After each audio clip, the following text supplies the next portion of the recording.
BRS మహాధర్నాకు అనుమతి ఇచ్చిన హైకోర్టుకు మాజీ ఎంపీ మాలోత్ కవిత, మాజీ మంత్రి రెడ్డి నాయక్, ఎమ్మెల్సీ తక్కెళ్లపల్లి రవీంద్రరావు, మాజీ ఎమ్మెల్యే శంకర్ నాయక్ ధన్యవాదాలు తెలిపారు. గిరిజనుల తిరుగుబాటుకు రేవంత్ సర్కారు వెనక్కి తగ్గిందన్నారు. సంఘ విద్రోహ శక్తుల పట్ల పోలీసులు అప్రమత్తంగా ఉండాలన్నారు. మేము శాంతియుతంగా ధర్నా చేస్తున్నామని, మాపై దాడులు చేస్తే పరిణామాలు తీవ్రంగా ఉంటాయని బీఆర్ఎస్ నాయకులు హెచ్చరించారు. మాకు పర్మిషన్ ఏది మహాధర్నా ఏర్పాటు చేసుకోవడానికి మహబూబాద్ పట్టణంలో ఎంఆర్ ఆఫీస్ దగ్గర ఇచ్చినందుకు మనస్ఫూర్తిగా కూడా న్యాయస్థానానికి ధన్యవాదాలు తెలియపరుస్తాను. న్యాయస్థానం నమ్మకం ఉంది. కాంగ్రెస్ పార్టీకి చెంపపెట్టు వాళ్ళు పర్మిషన్ ఇవ్వకుండా బీఆర్ఎస్ పార్టీకి భయపడి ప్రజల్లో గ్రామ స్థాయిలో తండా స్థాయిలో కూడా పూర్తి స్థాయి కూడా కాంగ్రెస్ ప్రభుత్వం వచ్చినాక గిరిజనులకు అయితే వాళ్ళు పీఠ మీద కూర్చొని వాళ్ళ ప్రభుత్వం ఏర్పడింది కూడా పూర్తి స్థాయిగా గిరిజనులు ప్రత్యేక ఎక్కువ తెలంగాణ రాష్ట్రంలో 45 లక్షల పైబడి ఉన్నారు. అందరూ ఓట్లు వేయడం వల్ల వాళ్ళకు 63 సీట్లు వచ్చినాయి. వచ్చిన తర్వాత వాళ్ళు చేసే చర్య కూడా తెలంగాణ రాష్ట్రంలో ఎక్కడ చూసినా కూడా గిరిజనుల మీద దాడి జరుగుతూ ఉంది. అందులో భాగంగానే లగచర్లలో దాదాపు చాలామంది కుటుంబాలను జైలు పాలు చేసి వాళ్ళు ఇబ్బంది పెట్టి పట్టా భూములు ఏదైతే ఉన్న వాటిని లాక్కోవడం విషయానికి వారికి అందరు కూడా భరోసా ఉండడానికి ఏదైతే ఈ ధర్నా రేపు ఏర్పాటు చేస్తున్న అది పర్మిషన్ విషయం తెలుసు. రేపు మహాధర్నా కార్యక్రమం యథావిధిగా ఉంటుంది. జిల్లాలోని వ్యాప్తంగా అందరూ వచ్చి కూడా దీన్ని దిగ్విజయం చేయాలని మనస్ఫూర్తి కోరుతా ఉన్నాం. రేపటి మహాధర్నా కార్యక్రమాన్ని జయప్రదం చేయాల్సిందిగా మహబూబాద్ జిల్లా ప్రజలకు విజ్ఞప్తి చేస్తున్నాం. న్యాయస్థానం మనకు అనుమతి ఇచ్చింది కాబట్టి అనుమతి మేరకి శాంతియుతంగా దీన్ని నిర్వహించుకోవాలి కనుక అవకాశం అనేది ఈ కుట్రలు అనే కుతంత్రాలు అనే ఈ కాంగ్రెస్ పార్టీకి కుట్రల కుతంత్రాల్లో భాగస్వామ్యం అయ్యే వ్యక్తులకి మనం అవకాశం ఇవ్వద్దు. ఇది సందేశం యావత్ రాష్ట్రానికి తెలిసిన విషయం అయినా మహబూబాద్ గడ్డ నుంచి గిరిజనుల గడ్డ నుంచి ఈ యొక్క స్పందన ఏంటి అనేది యావత్ తెలంగాణకి తెలియాలనేదే ఈ ధర్నా యొక్క ఉద్దేశం కనుక కేటీఆర్ గారి ద్వారా ఆ సందేశాన్ని రాష్ట్ర వ్యాప్తంగా మన మహబూబాద్ ప్రజల సందేశంగా మహబూబాద్ ప్రాంత నేతల సందేశం కూడా ఇస్తారు కనుక ఇది రాష్ట్ర వ్యాప్తంగా పోవాలనేదే ఈ ధర్నా ఉద్దేశం కాబట్టి అందరూ సహకరించాలి. మొన్న కూడా చాలామంది చాలా రకాలుగా పేలారు.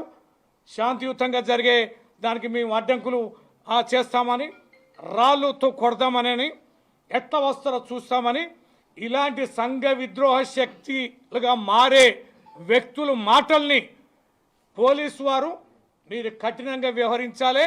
అలాంటి వాళ్ళని నియంత్రించాలి.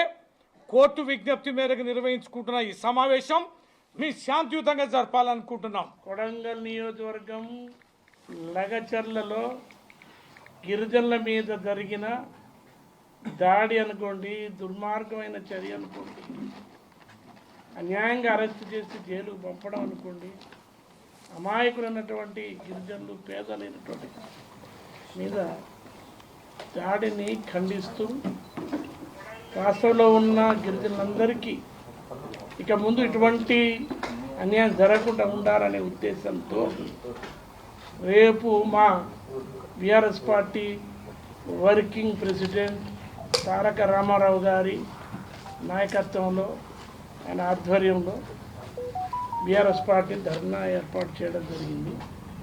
జిల్లా బీఆర్ఎస్ పార్టీ కార్యకర్తలకు, బీఆర్ఎస్ పార్టీ సోదరిమణులకు, సోదరులకు అందరూ కూడా పెద్ద ఎత్తున శాంతియుతంగా ఆ ధర్నాకు నిర్ణీత సమయం 10 గంటలకే అందరూ వచ్చి శాంతియుతంగా విజయవంతం చేయాలని నేను ముఖ్యంగా మా డోర్నకల్ నియోజకవర్గ కార్యకర్తలకు నేను ఈ వేదిక నుంచి విజ్ఞప్తి చేస్తున్నాను. రేవంత్ ప్రభుత్వానికి, కాంగ్రెస్ ప్రభుత్వానికి మా గిరిజనుల తరఫున, లంబాడీల తరఫున హెచ్చరిస్తున్నాం, రిక్వెస్ట్ చేస్తున్నాం. దయచేసి ఇప్పటికైనా మీరు అక్కడ ఆ లఘుచర్ల లంబాడీలను డిస్టర్బ్ చేయకుండా బేషరతుగా ఎవరైతే మీరు జైలుకు పంపించారో వాళ్ళను విడుదల చేసి వాళ్ళపైన పెట్టిన కేసులను తొలగించి ఆ గ్రామస్తులకు, ఆ లంబాడీలకు న్యాయం చేయాలని చెప్పేసి మా మానుకోట ప్రజల తరఫున, గిరిజనుల తరఫున కోరడం జరుగుతుంది. కొంత దుష్టశక్తులు తెలిసింది ఇక్కడ మేము రేపు అడ్డుకుంటాం రాళ్లతోటి అని చెప్పేసి గిరిజనులే, కొన్ని సంఘాలు కావచ్చు, కొంతమంది కావచ్చు. దయచేసి నేను గిరిజన బిడ్డలకు చెప్తున్నా, ఇది గిరిజనులకు అన్యాయం జరుగుతుంటే బీఆర్ఎస్ పార్టీ వర్కింగ్ ప్రెసిడెంట్ గౌరవశ్రీ తారక రామారావు గారు ఏది లెక్క తీసుకోకుండా తీసుకున్న నిర్ణయము మన కోసం పోరాడుతున్నారు. ఆ లఘుచర్ల గిరిజనుల లంబాడీల గురించి పోరాడుతున్నాం. అర్థం చేసుకొని అందరు సహకరించాలి. మా గిరిజన బిడ్డలు లంబాడి ఏ పార్టీలకు అతీతంగా మతాలకు అతీతంగా, అంతే తప్ప మేమేదో అడ్డుకుంటాం. రాళ్ళు ఆంధ్రోల మీద చూపెట్టాం. మనం మానుకోట రాళ్ల రుచి ఆంధ్రోల మీద చూయించాం.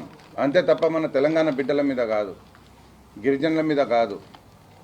దయచేసి పోలీస్ యంత్రాంగాన్ని, రెవెన్యూ యంత్రాంగాన్ని, జిల్లా కలెక్టర్ గారికి, జిల్లా ఎస్పీ గారికి నేను రిక్వెస్ట్ చేస్తున్నా, దయచేసి ఎవరెవరైతే హెచ్చరించారో వాళ్ళకు అదుపులో తీసుకోండి.